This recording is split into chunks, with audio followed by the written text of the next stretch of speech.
Nous sommes à Mouly dans l'Ariège, sur le site du Métatron, une station d'écologie expérimentale unique au monde. Derrière ces 4 hectares de cages et de couloirs grillagés se cache peut-être l'une des réponses aux effets du changement climatique. Ici, les scientifiques reconstituent un écosystème complet comprenant insectes et vertébrés. Leur idée est faire varier mécaniquement le climat de chaque cage pour étudier l'impact sur les écosystèmes des changements climatiques. L'intérêt, c'est qu'on peut à la fois travailler en milieu semi-naturel qui mime un petit peu des environnements, qui mime les écosystèmes tels qu'on peut les avoir à l'extérieur, tout en travaillant à la fois sur des bêtes dont on fait des choses en laboratoire et on a un retour dessus puisqu'on est quand même en milieu fermé. Donc on peut contrôler ce qui se passe, regarder ce qui se passe. Ici, on a l'opportunité de modifier les paramètres climatiques et l'ensemble de l'habitat, notamment au regard des ressources alimentaires, pour réellement voir quelle est l'incidence sur le fonctionnement des populations. Qualité des sols, température, presque tous les paramètres sont modulables. On va mimer en quelque sorte une mosaïque d'habitats ayant des conditions climatiques différentes.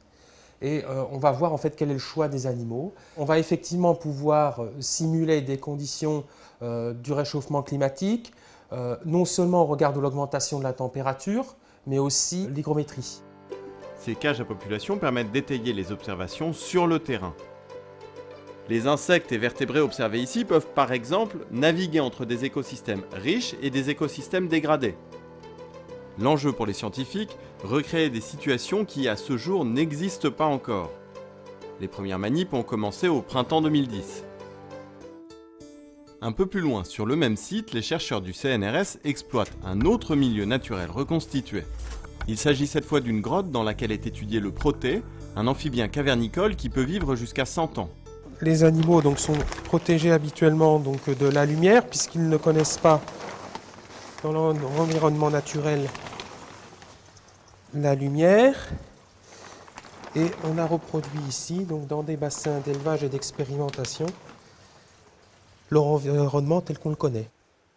Alors cette grotte laboratoire est un formidable outil pour connaître la vie d'espèces comme le protée, qu'on connaît très mal en milieu naturel. En fait, pour le protée, on n'a jamais vu dans son environnement naturel d'œufs, de larves, ni d'adultes. Et à l'heure actuelle, c'est la seule structure qui réussit à obtenir la reproduction de cet animal et à pouvoir étudier du coup donc l'animal en continuité tout au long de sa vie, depuis l'œuf jusqu'à l'état adulte. Du comportement du protée dans la grotte du Mouly à celui du papillon dans le Métatron, avec la reconstitution de milieux naturels, les scientifiques peuvent plus facilement explorer sur la durée l'évolution des espèces.